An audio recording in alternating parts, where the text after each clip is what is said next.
We're still looking at Christmas icons, and we're looking at the Christmas wreath today. And the origin of wreaths goes back to the Olympic Games, where winners were awarded wreaths for success. But in the Christian tradition, the circular shape indicates the never-ending love of God for all of us. And in the 19th century, wreaths were called welcome rings. And way back in the 16th century, folks didn't want to waste any part of the tree that had been pruned. And so they wove the limbs, wove them into wreaths so as not to create waste.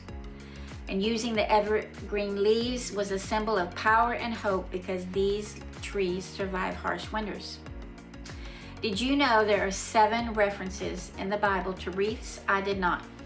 When Solomon's temple was being built, wreaths were part of the adornment, along with cherubims, lions, and palm trees.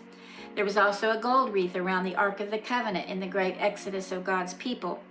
Wreaths were symbols and used for special decoration in places.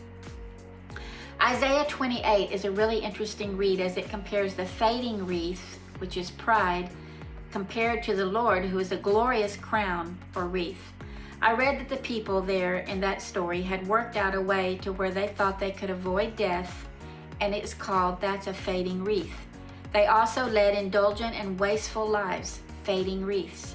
But then God ends the chapter by saying His plan is wonderful and His wisdom is magnificent, a lasting and beautiful wreath. It's a good read.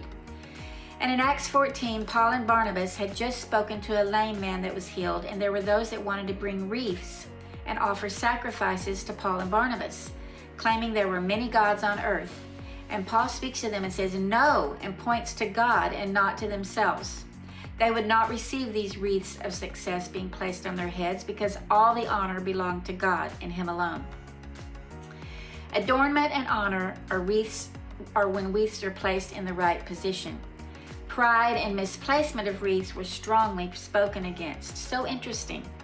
Who knew that these pretty green evergreen circular Christmas decorations have so much meaning behind them and can remind us of so much good at Christmas, as we have them hanging on our doors, above windows, and even huge ones hang on courthouses in small towns, all adorned with ribbons and lights.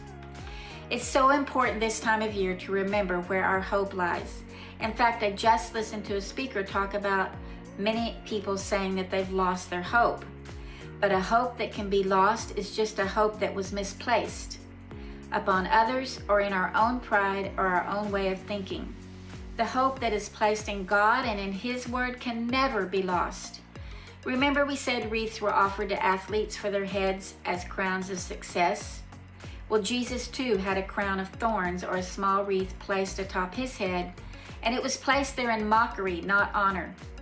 But as a wreath symbolizes royalty and majesty, even though it was placed on Jesus' head to mock Him, He wore it in service to His Father as He gave His life for us, a wreath of honor and praise. Wow, we have a huge wreath hanging on above our garage door, and I have one inside the house on the corner of a mirror.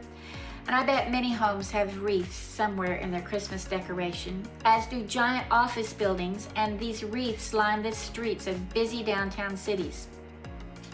But who knew that we could glean so much from this Christmas symbol? Wreaths are a big deal. They're circular, they're everlasting, they're made from the evergreen, and we can give thanks for God's everlasting love that holds us for eternity.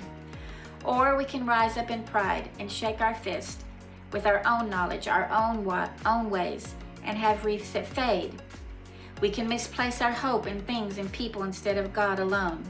And finally, we can remember the small wreath of thorns that Jesus wore, placed on His head to mock Him, but worn by a good Son that was well-pleasing to His Father, that so loved the world that He gave.